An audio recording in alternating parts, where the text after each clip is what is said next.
We're going to do something that we haven't done too much before, which is we're going to, for a majority of this lecture, I'm going to show some videos from last semester, some videos that we had some fun making, and I can't quite reproduce these exactly live. So I thought I would try to show some videos. Did you make sure that the video box is checked when you did the share? When you do the share, if you click, well, here, let's you're going to be quick... showing videos. Yeah, I do know that one. Let me double check just the same. So it's at the bottom in mine anyway. Yep.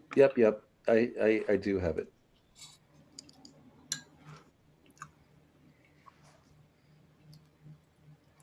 What I don't know is what happens. I'm going to try one quick experiment. I'm going to play. I'm going to mute myself, play like just a few seconds, and then unmute myself and see if you still. Hi, it's Alan Edelman and Philip the Court. Did you hear anything at all?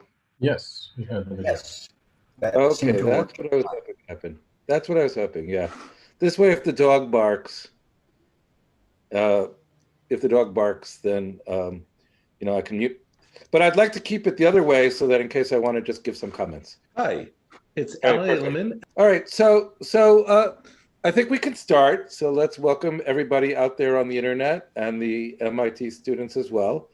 And in this lecture, for the majority of this lecture, I'm going to show portions of 3 videos that we made last semester because I had some fun. I'll be honest, I had some fun playing with Adobe Premiere and trying to see if I could figure out how to make things happen with Adobe Premiere. And we used some slides. Which is a video.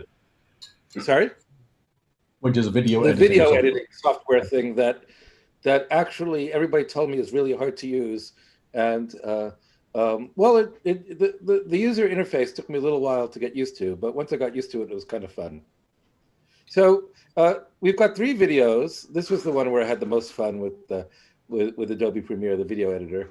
But in the first video, what I wanted to do was give an example. I'm always interested in the interplay between the discrete and the continuous, as some of you may know. And I wanted to give an example where this continuous quantity, this continuous problem, you might say, Poisson's equation or Laplace's equation, which is a PDE, is equivalent to, or perhaps one should say is the limit of a discrete problem involving electrical resistors. And I think it's kind of nice to see both having meaning at the same time. And you'll see just a few funny things. This was made last November, just before the presidential election, where, of course, Biden won, the election between Biden and Trump. And I also mentioned an upcoming lecture by John Urschel. And so obviously we're not going to do that this semester, but I put a link to John Urschel's video, just in case anybody wants to look at it. So without further ado, let me start this, and I might interrupt at various times, or I might even speed it up. I haven't decided yet, but let me go ahead and just play and talk about Poisson's equation. Okay, so let me go Corgi. And today's lecture is going to be about equilibrium and Poisson's equation. And I'm not going to assume that you know any physics at all. You might have seen a little bit, maybe none at all, that's fine. But first, let me give a kind of preview to next week's lecture. Next week, we're very lucky, a week from today, on Tuesday, November 3rd, I guess that's election day in the United States. We're lucky enough to have John Urschel, who some of you may know the name. He's a graduate student, kind of finishing up right now. He's a PhD student in the mathematics department at MIT. He's a great mathematician, and he also was a professional football player, now retired, from the Baltimore Ravens. And he's going to give next week's lecture, and this lecture on my lecture today on Poisson's equation is kind of necessary background material. So I hope you'll follow along, so you'll be able to follow along John's lecture next week. So this lecture is going to be about equilibrium. I found this movie I hadn't heard about before. I don't know anything about it. I don't know if it's any good or not, but at least I wanted to focus on the word equilibrium because this is kind of the first step to understanding and not be afraid of Poisson's equation. So in this lecture, I'm going to start with discrete and then go continuous. So equilibrium can apply to galaxies under gravity. It could be the temperature of the Earth could be, the heat around the Earth, the heat distribution around the Earth could be under equilibrium. The charged particles around the conductor can be in equilibrium. So of course, in the real world, these things are always under motion. The Earth's temperature, as we know, thanks to climate change, is always rising. So in the real world, things are not always in equilibrium, but sometimes equilibrium is a good approximation for some small period of time. And so these ideas apply. So to get at the equations of the sort that we're going to want to solve, I'm not going to go right into PDs or anything. I'm going to imagine that I have a bag in my hand of 1 ohm resistors. You can actually buy, I looked at Amazon, I can get 100 1 ohm resistors for about $6.50, right? So it's about 6.5 cents each for one of these little gadgets. So a resistor is something you put in a circuit, and it's just like it sounds. It resists the flow of electricity. And these are exactly what they look like. These little bands, these colored bands, are color-coded to tell you stuff like how much resistance it has, I think. But in any event, I could have a bag of these 1 ohm resistors. I have a feeling $6.49 is even a high price to pay, but if I wanted it tomorrow, I could, in principle, have it. So again, I'm not assuming that you even know Ohm's law. If you do, just listen quickly. But if you have one of these 1 ohm resistors, you could place it in a circuit, just like I show here. You just hook up an ordinary 9-volt battery. I guess I've got one in my drawer. I could pull one out. An ordinary 1-volt battery that everybody's familiar with. There's a battery, right? And then you connect up some wires and hook it up to the resistor. And you can measure stuff like the voltage. It's a 9-volt battery. And so if you set your voltmeter to volts, these are DC volts. If you measure it, you should see 9 volts approximately when you attach your meter. Then there's current, which is the flow of electricity through the wires, which you can also measure. If you set your little multimeter to amps, it would come up as 9 amps, right? And then resistance itself can be measured across the resistor. And since there's a battery inside of these multimeters, you don't even need it in a circuit. And you get you can find out this is the 1 ohm resistance. So you see, I'm using Ohm's law. Basically, it's saying that the drop in voltage, the difference in voltage from here to here, is going to be the current times the resistance. I chose 1 ohm so that I could do the math real easy. The voltage drop of 9 volts is going to be 1 ohm. So 9 equals 9, the basic equation. Well, you see now, once I've got this bag of resistors, what I can do is start arranging them in fun patterns, right? And so here I show a pattern where I arrange them in a plus sign. Okay, so I just kind of put them all in this nice little plus sign pattern. I'm going to combine the 4 resistors and assume one way or another I can arrange the 5 important voltages, the 4 at the end and the 1 in the middle, to be whatever I want them to be, right? And I'll just label them with the variables, the north voltage, the east voltage, southwest, and my own voltage I'll just label V. And if you do that, current will start to flow, and the current has to flow somewhere. So if you attach a wire, the current can flow. You can measure it, and we can ask ourselves, what is this output current? And the answer, I already told you on the last slide how to do it, so you already know what to do. You simply, because these are 1 ohm resistors, it's just a change in voltage, right? You just add them all up, and you'll get the current, right? So the north change in voltage, the east, the south, and the west, which you could put all together and say it's the sum of all my neighboring voltages minus 4 times myself. So that would be the output current. So now that you understand this basic equation, which we can use over and over again in the rest of this little lecture, let's make a bigger pattern. For example, let's connect up a whole lot of resistors in such a way that there's 60 nodes. Okay, so the nodes are the black dots, right? And so let's imagine that I've got 60 nodes, right? I've got I don't know, there's like 9 resistors across times 6 is 54, and then there's 5 resistors down here times 5. So there's lots and lots of resistors. But there are 60 nodes. You could count there's 10 columns and 6 rows. So there are 60 nodes. And if you had a circuit situation where you knew the output current at each node, then you could, in principle, solve for all of the voltages. And in a future video, I'm going to show you how. But before I do that, let's set up like a very specific example. Let's take our little pattern here. And literally, let's connect the battery to the top right and the top left with a wire.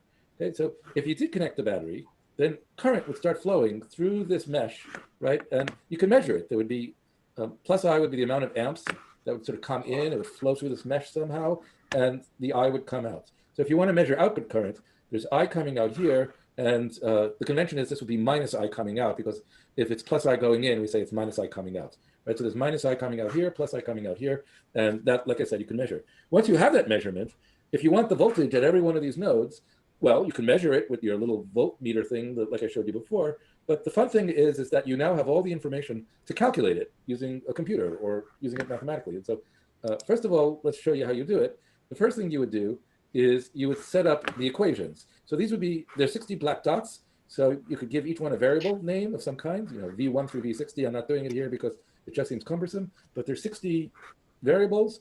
And I'm just going to kind of think of it one equation at a time. In each case, you have our favorite equation now. The sum of my neighboring voltages minus 4 times myself will be, well, it'll be minus I in the upper right and plus I in the upper left for the output current. Everywhere else there's no output current. So in all the other 58 spots, the equation would be 0. And just a small point, just to sort of make it all consistent, you could add some more 1 ohm resistors at the boundary and ground the boundary or something, just to make this all work out. And then all these sort of boundary voltages could just be labeled as 0 and it would all work out somehow. Okay, so there are other things people can do with the boundary, but you get the idea. So you see, I've got 60 equations and 60 unknowns, and each one of my 60 equations involves 5 of the nodes, right? It's my node here, whichever one I'm focusing on. For example, if I was focusing on this node, it would involve these 5 variables. These would be the ones that I would be focusing on, and I would say that this linear combination, the sum of the 4 neighbors minus 4 times myself, would be, for this node, it would be 0. Okay, for the boundary.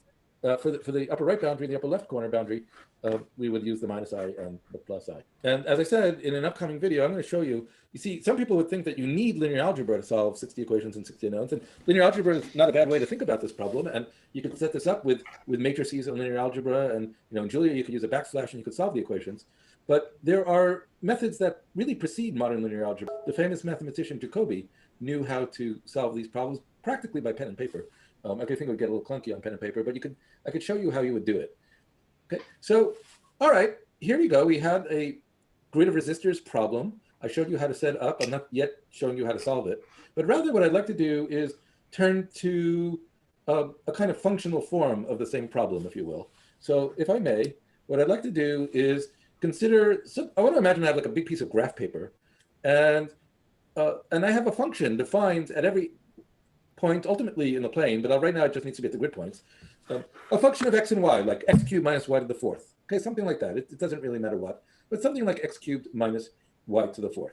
Okay, and so if I'm only evaluating at the integer grid points, let's just kind of do it at the origin, then I've got the same sort of plus sign setup that I had with my grid of resistors. Okay, so I'm imagining that I'm at the origin just to focus, and I've got my north, south, east, and west neighbors. And of course, if I took this example function over here, what I can do is evaluate this function just to kind of get our feet wet. So what I would like to do is take, for example, at the origin, this is clearly 0. At my east neighbor here at 1, 0, this is 2 times 1 cubed, that's 2 minus 0, right? Or on the other side, it's 2 times minus 1 cubed, that's minus 2 minus 0. Or the north neighbor here, x is 0, so that's 0 minus 1, you see. Okay, or if I had y is minus 1, it's 0 minus or minus 1 to the 4th, which again is minus 1. Okay, so these are the values of my function. Okay, but I'm interested, I don't really care about this particular function, I'm going to do it in general. So I'll go back to putting the variables like I had over here. But now I'm going to start taking first differences. Now, first differences vertically are always above minus below. The corresponding thing horizontally is going to be the right minus the middle.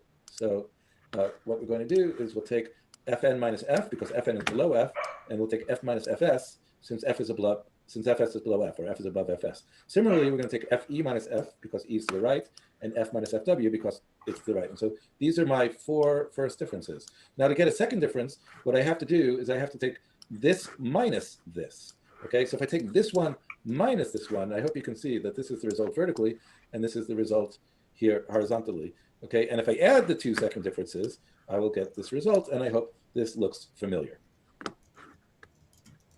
Now, you might be wondering, your graph paper here has a step size of 1 here, right? You're at the integer points, but this function makes sense everywhere.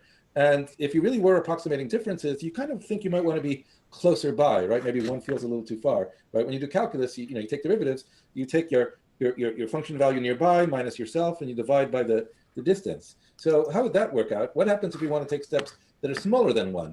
Well, you can actually take any step size. Let's just assume that it's h in the vertical and horizontal direction. That could be generalized.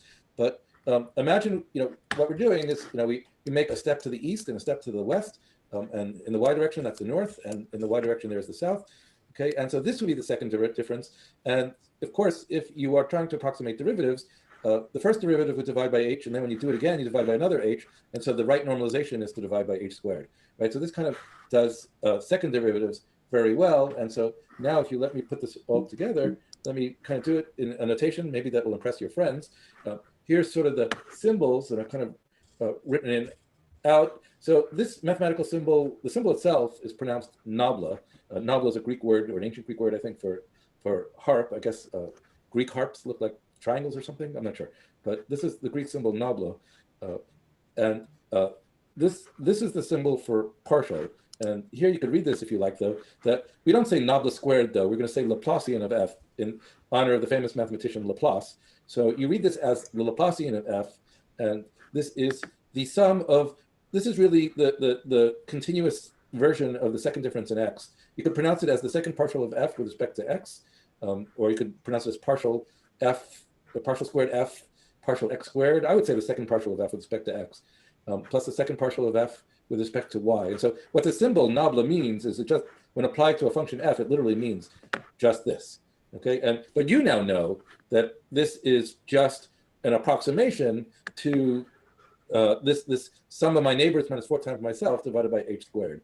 And in fact, if you're a pure mathematician, you would say that under the right circumstances, when h goes to 0, it tends to this derivative thing. But if you're a computational scientist, like we are going to be in this class and doing computational thinking, these are the equations that we might imagine solving. There are other ways to solve the problem, but for today, we're going to imagine you set up the problem by solving these equations in as many unknowns. And just to set the stage now, this is my last slide.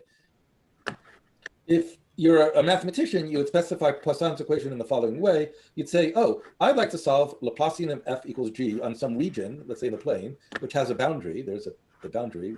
And we assume that g is known on R, right? So g is, of course, a function of x and y, and that's given to you.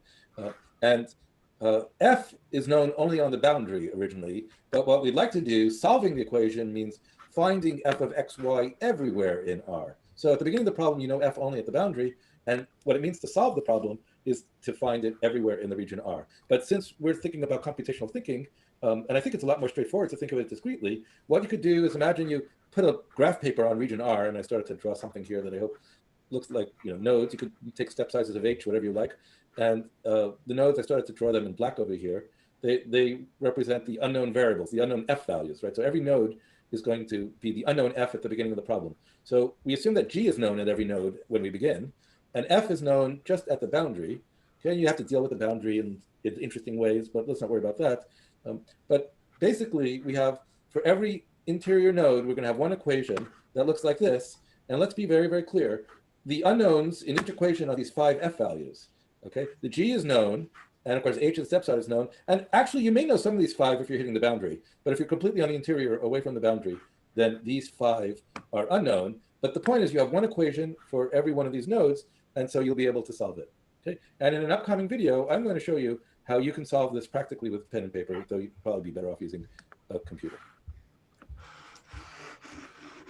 Okay, so maybe I'll start by asking whether you were able to hear and see that very well. I'm always worried about these things.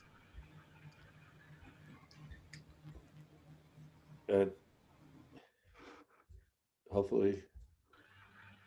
Dave, can you hear me? Okay, I've got a thumbs up from one of the students. That'll do. And hopefully, let me mention that that grid of resistors problem was an old fun problem of mine, because when I was a freshman in college, I was over at Yale, I took this intensive introductory physics class that maybe I had no business being in, but I learned physics really well that semester. But there was this one problem that I didn't know how to solve. It was this infinite grid of resistors problem. And that kind of bugged me for many, many years. And so it was really quite fun to be able to show you, this wasn't an infinite grid, it was a large grid, but it was kind of the same idea, that it's kind of fun to be able to show you that this can be done quite readily. You set it up and then ultimately solve it on a computer. I'll just say a few words about John Urschel. If you want to watch his video, it's here. I'm not going to really play it. Hi, I'm John Urschel, and this he's now, just to mention that we've hired him in the faculty in math, and so after he does his postdoc next year, he's going to be in the math department at MIT, and so we're all looking forward to having him. Okay, so and just to say that his video actually says how to then solve these equations that you just set up. I think he had the fancy way of solving it. Hi, true. I'm John Urschel. Yeah. He's got the whole thing worked out, right?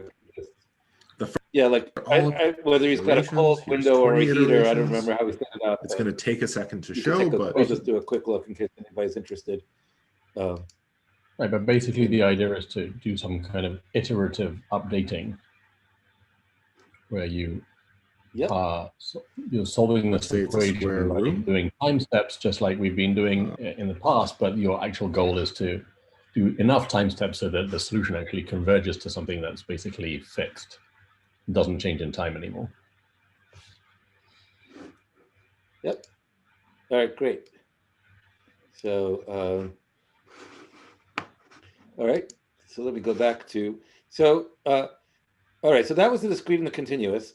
The next lecture, actually, I'm only going to play 2.5 minutes of that. By the way, you may have noticed I sped it up by 1.25. I think that worked out okay. So just to save a little bit of time. All right, so I'm just going to spend the first 2 or 3 minutes of this lecture, and then I'm going to do the lecture in the notebook. But I had a lot of fun, in particular on this one with Adobe Premiere, and so I just can't resist sharing it with you. So here, let me go to YouTube actually.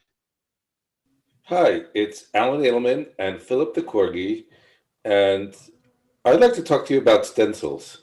What do you think? Well, the first thing that comes to mind is this little pattern thing that I had in grade school, which I used to trace out letters.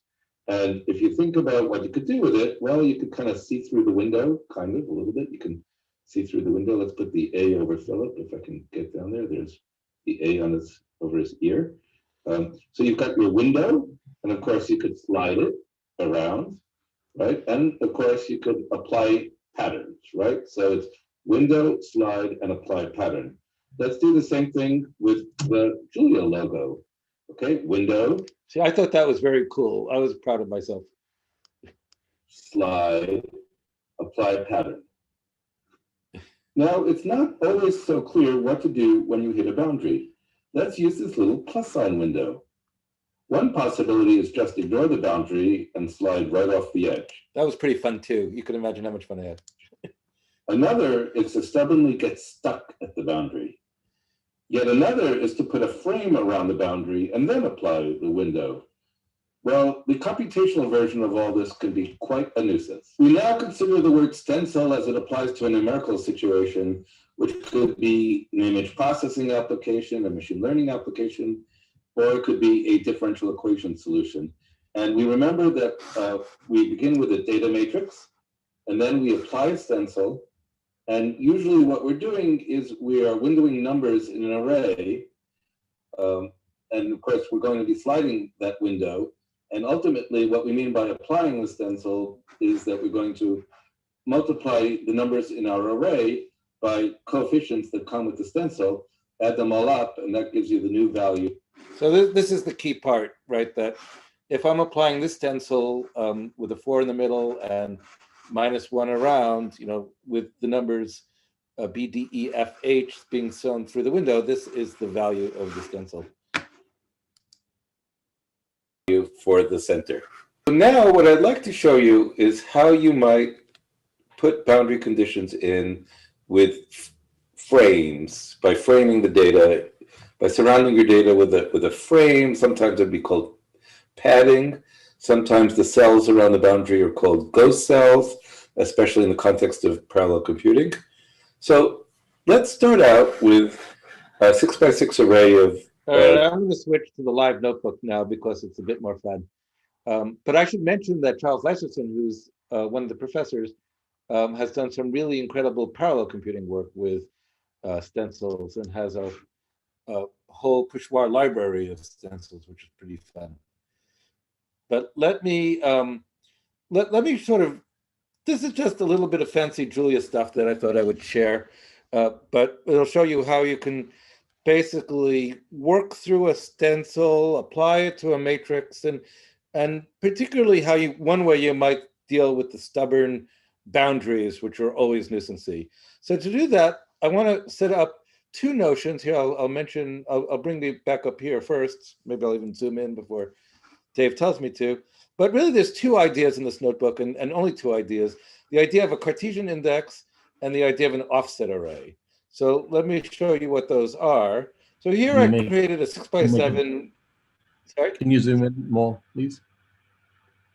More? Gosh, I thought this was quite a lot of zooming already. Oh, yeah, how's that? Please still. You want more? Yeah. How much zooming? Oh. Okay, how's that? Well, that's better. Are you watching on a telephone or on a real computer? On a computer. Okay. All righty. So 6x7 matrix of integers just generated randomly with digits 1 through 9. That's not the important part. The important part is the concept of a Cartesian index. So here I type Cartesian index 2, 3, and of course it just looks like some, a type, right? You get Cartesian index of 2, 3. But notice that if I use I as an index, look at that. I actually get what's in the second row and third column. I get a 2, right? I can have a new random matrix. Now I have a 9 over here. And of course, the entry in the second row and third column is 9. So the single letter I is acting like a 2-dimensional index. In fact, it could be even multidimensional. It could be, this could be a 7-dimensional array, and you could have a 7-dimensional Cartesian index. And so this might be a little unusual for some software, but it's very, very convenient to be able to use the single variable I to denote sort of this multivariate index. This matrix, this 2-dimensional array index is being listed as this I. And so you could actually get a whole matrix of Cartesian indices by simply typing Cartesian indices on your data. And you could see that I'm going to get a 6x7 object of Cartesian indices, and it lists all the indices. And so I now have a collection of indices for my matrix. Okay, so that's point number 1. The second point— It's just worth mentioning that does not actually create an object in memory that looks like this. It's one of these things that looks like that behaves like an array, but is not actually storing any information in memory. Yeah, as usual in Julia. Oh, I might need to. Yeah, it's just actually, what is it actually storing? It's storing next to nothing. It basically storing the size of the array, 6 and 7, and the tuples that are applied. Right? It's not. Yeah, as Dave was saying, next to nothing is being stored in memory. Right, just 6, 7, and some ranges, or the indices by some measure. That's it. Okay, so that's indexing. Now let me mention offset arrays. I can't remember if we actually talked about offset arrays, but offset arrays is one way, for example, if you really can't stand the fact that Julia is 1-based, like I know a couple of C and Python bigots that insist that arrays have to be indexed at 0 and just can't really deal with it. Well, offset arrays let you start with 0 or any other number, and so you can actually choose whatever you like. Okay, and Philip is very excited about this. I hope his barking's not too loud. So here I'm going to create an array that's 8 by 9. I'm going to create an offset array. Okay, and I'm just putting an 8 by 9 array of indices as sort of the storage. But I'm saying that I would like to index this by 0 through 7 and 0 through 8. Okay, so this is more like Python and C, and less, unless like Julia or Fortran. Okay, and so now, what's fun is to put the two together. I could actually say for every one of my Cartesian indices, which was sort of the interior, I could just say place the data from before in here. Excuse me, I'm going to close the door.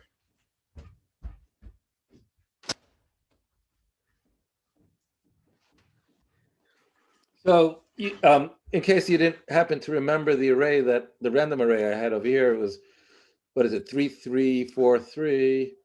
Okay, and if I, is it? Actually, how is it doing that? Oh, there we go. Okay, just had to re-execute that line of code. Right, so you can see that the interior is here. Okay. Then you can see like at A of 1, 1, we'll pick out the 1, 1 entry, which is now over there. The 0, 0 entry is the one that's in the top left corner. Okay, so this A is an offset array. It's literally being indexed with, we could do a few other things. The bottom row is, I'm sorry? Can you actually index A with I itself? Capital I? Yep. The I is the interior. Mm-hmm. Yeah. So right, but you can index it with this array of Cartesian indices, which is nice. Yeah. And then you should be able to do AI dot equals data I. I thought you were the one who didn't like that kind of parallel stuff.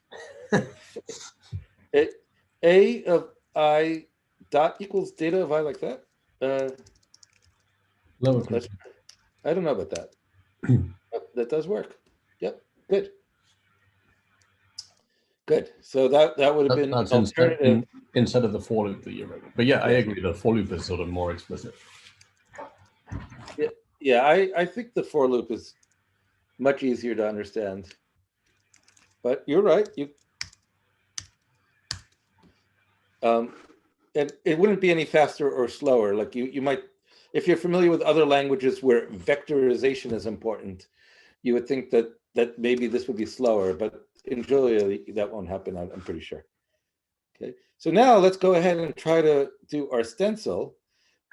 So what I want to do is create a little 3x3 box that's centered upon, a node. I think of it as a 3x3 box centered around myself. And so I'm going to create a bunch of Cartesian indices.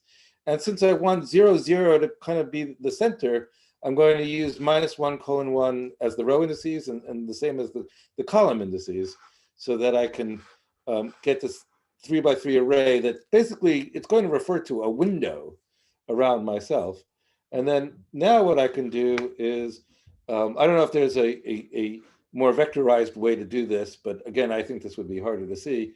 But what I'm doing is, for every interior point, I'm actually collecting the 3x3 window, and I'm creating basically a matrix of windows. It displays each 3x3 in this sort of row format, but don't be fooled. This is actually a 6x7 matrix of 3x3 matrices, right? All the windows, overlap and all, and you could, and I do that by simply taking my index and offsetting it by the neighborhood.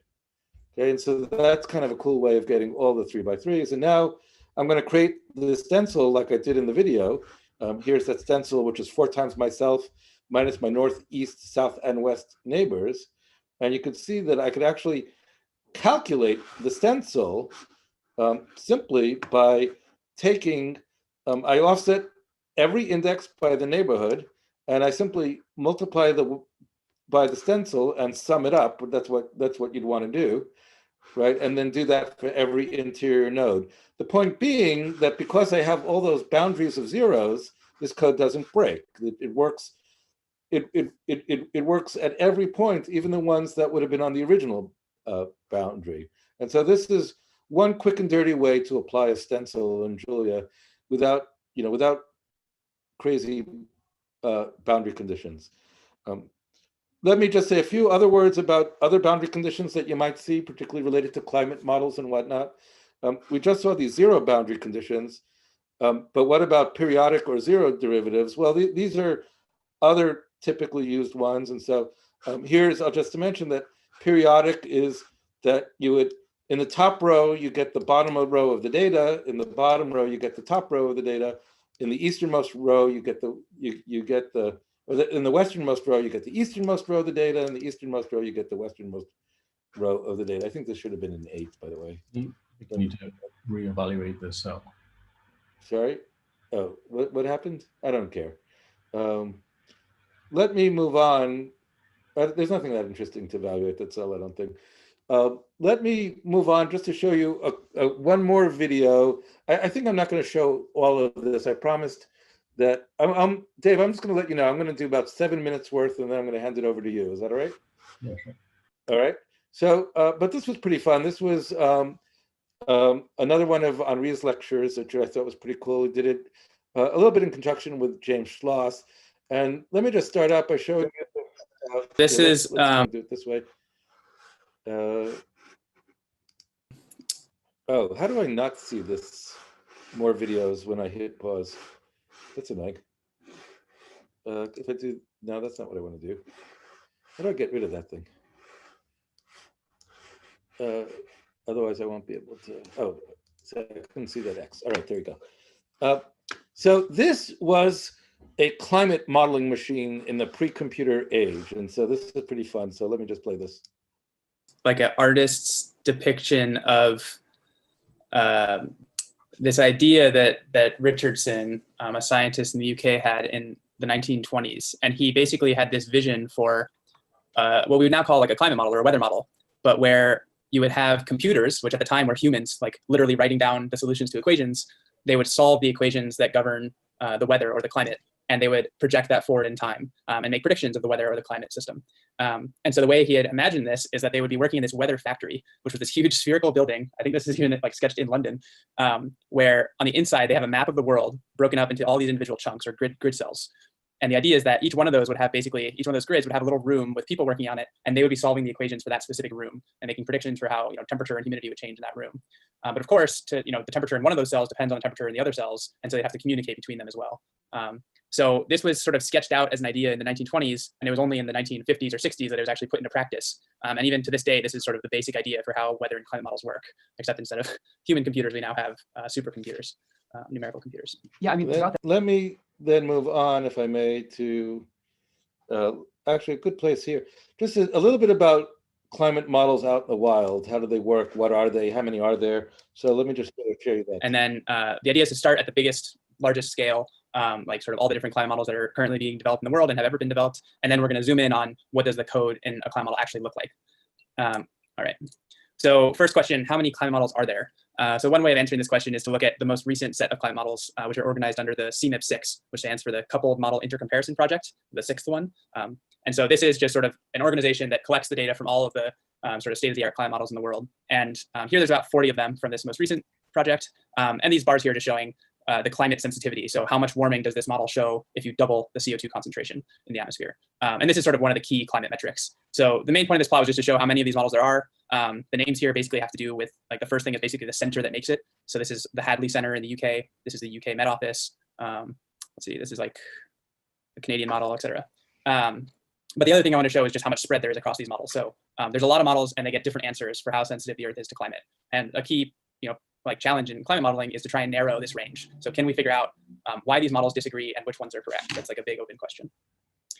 So that was sort of a current snapshot of all the climate models. But here I made sort of an overview figure of all of the climate models that have ever been made since the 1990s when the first ones were being made. And it's just showing how accurate they are in general and sort of that trend over time. So large values here are more error. So these are worse models. And then as you get closer and closer to zero, zero would be a perfect model. So you're exactly, it's a perfect model of the Earth. And so what you can see is that models have increased pretty much monotonically over time. So they've always gotten better. And you also can notice that there's more dots, right? So every generation of models, these are roughly these 6 projects I talked about. Each one of these generations of models has way more models. So now we have, 40 in the most recent one. And in addition to the models getting better, there's more of them. And then also they are bigger. So each of these models is sort of more comprehensive. There's more physics, there's more chemistry. They're just bigger codes and they're solved on bigger computers. All right. So in the US, let's zoom in a bit. So who makes climate models? It's mostly big government research labs. These are really big enterprises.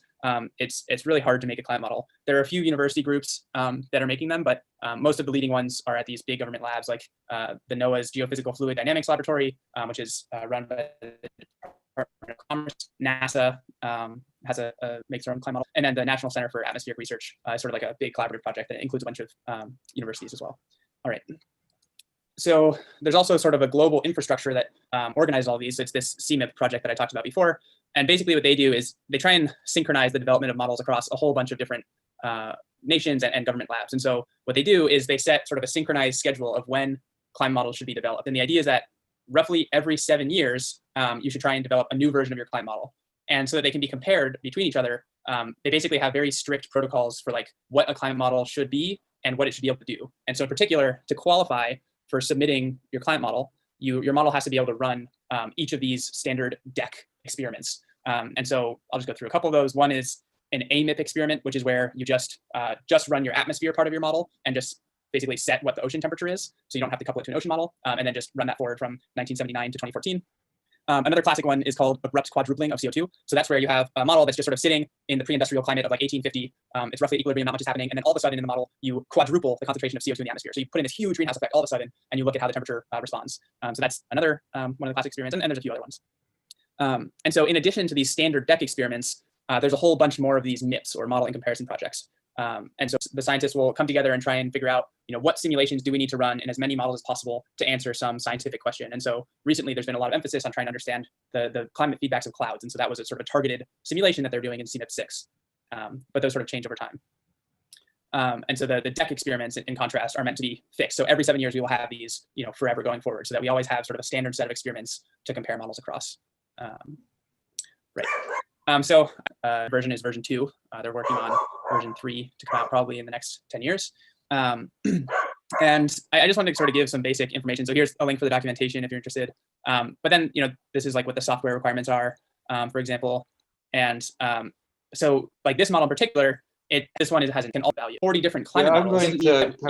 Each has a different atmospheric model. So we don't necessarily have 40. I'm going to stop so Dave has a chance to speak. But if you want to watch this video, you might, just to say a few other things, you'll hear a little bit about the MIT model coming up, and some of the practicalities of actual building one of these models, including where do you place the data. And so if you're interested in some of these things, you can watch the rest of this video yourselves. But I promise. And then this is the actual call that. I promise Dave I'd give him the last 10 minutes, so it's all yours now. I'll stop sharing. You ready, Dave? Yeah. Cool. Do you see my screen? We do. Okay. So, hi everybody.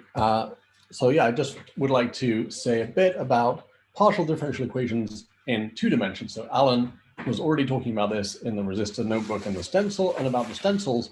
And now how can we extend that to basically combine that with what we were seeing last time in 1 dimension? And so we'll look at heat transport by ocean currents. So here's a little video of the actual temperature on Earth as measured from a satellite, I believe. And so what are we seeing here? We're seeing warm fluid, so this is the United States here, and we're seeing the Gulf Stream bringing warm water up from the equator area in this kind of direction, and cold fluid coming down from the Arctic in this direction. So this is what the ocean actually does, and we would like to model that in a climate model. So how can we actually make a step towards that? So we actually need to, last time we were looking at partial differential equations in 1 dimension, 1 spatial dimension. And so we only were able to talk about, well, what's the temperature at this latitude and this other latitude. But now we actually need to be able to talk about the temperature in both X and Y positions.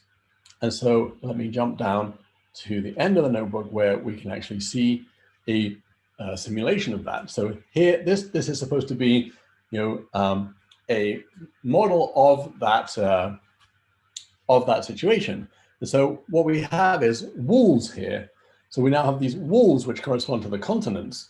And so that's different from the boundary conditions that we were using last time, where we had some kind of periodic boundaries. Now we need to impose boundaries where the water cannot actually move through the boundary. So that's called a no flux boundary condition. And Alan was mentioning that as well. And so let's just see what this looks like. So what we have here is a velocity field. That's these arrows. That's how the water is moving. And so basically what the water does in the oceans is it has these 2 counter-rotating, so rotating in opposite directions, what are called gyres. So these big vortices in the whole ocean. And that's going to mix the fluid around. So we're plotting the temperature in degrees C compared to sort of some base temperature, relative to some base temperature. And you can see that as the simulation moves on, this distribution of temperatures is spreading out and being mixed around in the ocean. And that's what we would like to simulate as part of a climate model. So how can we do this?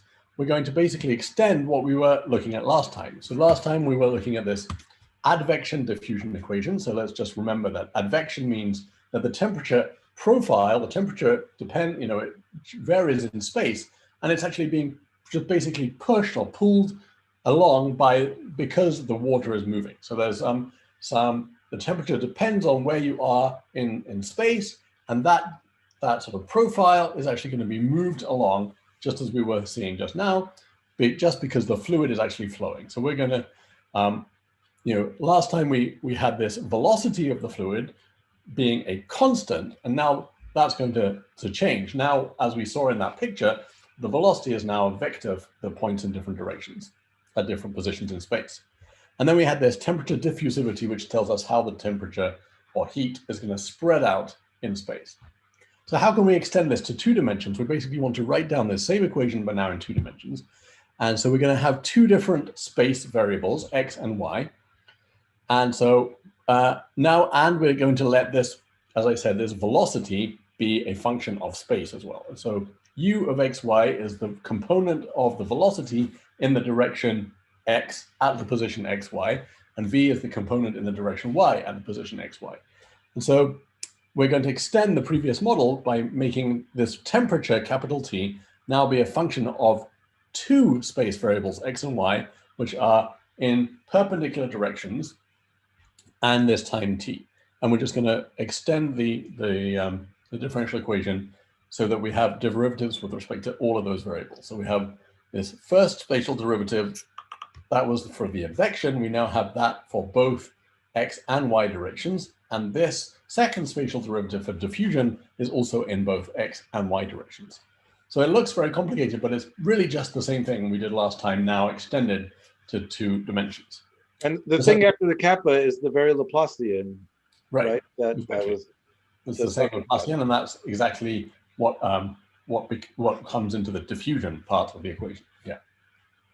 And so in our ocean modeling context, we're thinking of x as being the direction that measures longitude, so around the Earth, sort of horizontally, and y is the latitude, so how far up the Earth, in quotes, we are from north to south.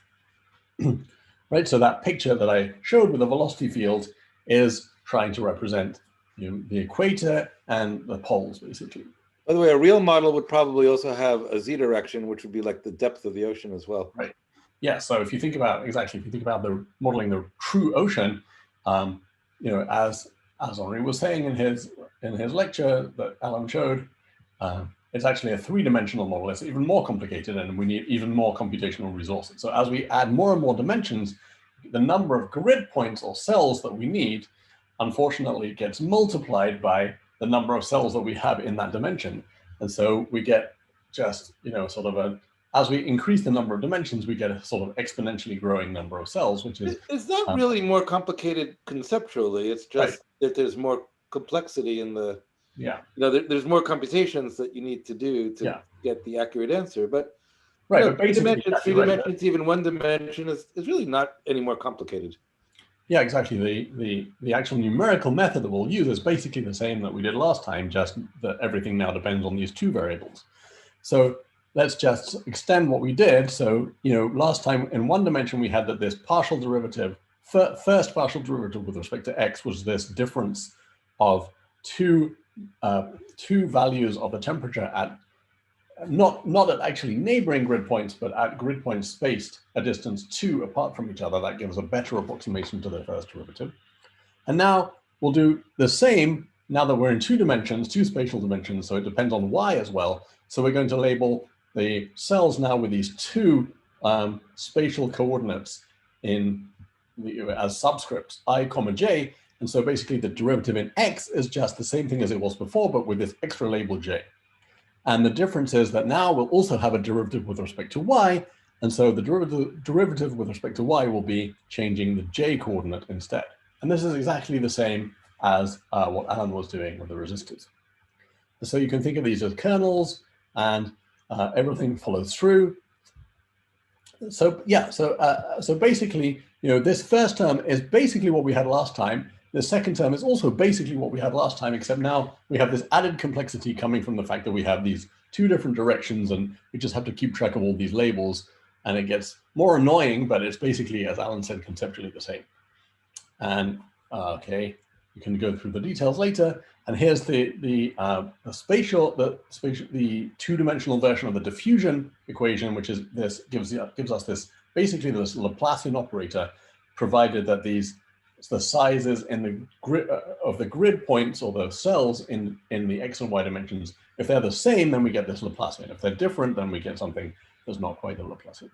No, it's always the Laplacian. It's just sorry. It's just that when they're equal, it looks like right. Minus 4 times myself plus the sum of my north, south, east, west neighbors. Good point. Yeah. Okay. And so so this particular special boundary condition where we want nothing to be able to go through, we can write that in this particular way mathematically, which is that the gradient or the derivative in the x direction on a vertical boundary is equal to 0. And the way, as Alan said, that we can impose that is with these ghost cells. And it turns out that what we actually need to do is to put this sort of ghost cell at the edge just equal to the cell 1 away from the edge. And that will actually impose these this flux or flow through the boundary is 0. So it won't let anything actually penetrate the boundary. Okay, and then that's basically everything. Then we just set up our time stepping in the usual way. And so I just want to mention that when you're, now we've got sort of complexity of the code that's coming from, well, we have all these different quantities to keep track of. And it's useful in Julia and most other languages to actually set the simulation up by actually creating these new types to hold that information. So here we have a type called grid, which has all the information about the spatial grid. So how many points there are, what are the differences, the distances between grid points in each direction, even the vector of the nodes, the positions of the nodes, and you can make a constructor function that sets it all up in the right way. And so that just enables us to sort of package up this information so that we don't really have to think about it anymore. We can just say, oh, I have a grid with this structure, and I can now sort of query, I can ask the grid for information that I need in my simulation process. And similarly, we'll set up this ocean model object, which actually contains a grid, right? So we're sort of, we have these, as we've seen before, and major theme of the course is abstraction. And so here we're saying, oh, once I have this concept of a grid, I can then create a concept of an ocean model, which contains a grid inside. And this U and V are the values of the velocity vector field components at each point on the grid. Yeah, I would think that it would be really cool if you could change to a different grid. For example, suppose you had a triangular grid rather than a rectangular grid. There are ways of setting up the same equations on a triangular grid, and if you could really swap one in and the other one out, then you've really gotten an incredible message from this class. If, however, you can't, then go back and take the class again. I don't know what to say. But you haven't met the principle of abstraction properly. Right, exactly. Yeah, so so you can set it up in this hierarchical way where you have these sort of lower level objects that are contained in higher level objects that are contained in the highest level object. And then basically what you want is some kind of climate model simulation object. And you basically sort of call some function called run simulation or something like that. Run simulation, and you pass in this climate model simulation, which contains all the information about how long you want to run it for, what the initial condition is, etc. And it will, create some object that represents the results of the simulation. So this is very similar to the ordinary differential equations or diffeq package that we were talking about a few lectures ago. So that's basically it. Here's basically running the entire simulation. You're setting up a grid with some parameters. The point vortex is this particular velocity vector field. If I change it to this double gyre and I rerun this code, just changing this initial condition, or there's a vector velocity field which is not changing in time in this particular simulation. I change it from point vortex to double gyre, and you see now I have this. What is a double gyre? It's just one vortex in the bottom going one way and one vortex in the top going the other way. Now I can run this new simulation. So you see that I completely change which simulation I'm running just by changing this one line in the code, because we have it set up in such a way that we have this sort of isolation, separation of concerns, where this is the velocity field that I'm imposing, and then we just rerun the model using a very few lines of code, because we've packaged it all up in this hierarchical way. Okay, I think that's all I wanted to say. So just to remind you that Wednesday's class in 2 days is actually the last class of the semester. The MIT semester finishes this week, so Wednesday will be the last class, and we'll talk about another aspect of climate modeling then. Okay, I think that's the end of the class, so thanks everybody. See you on Wednesday.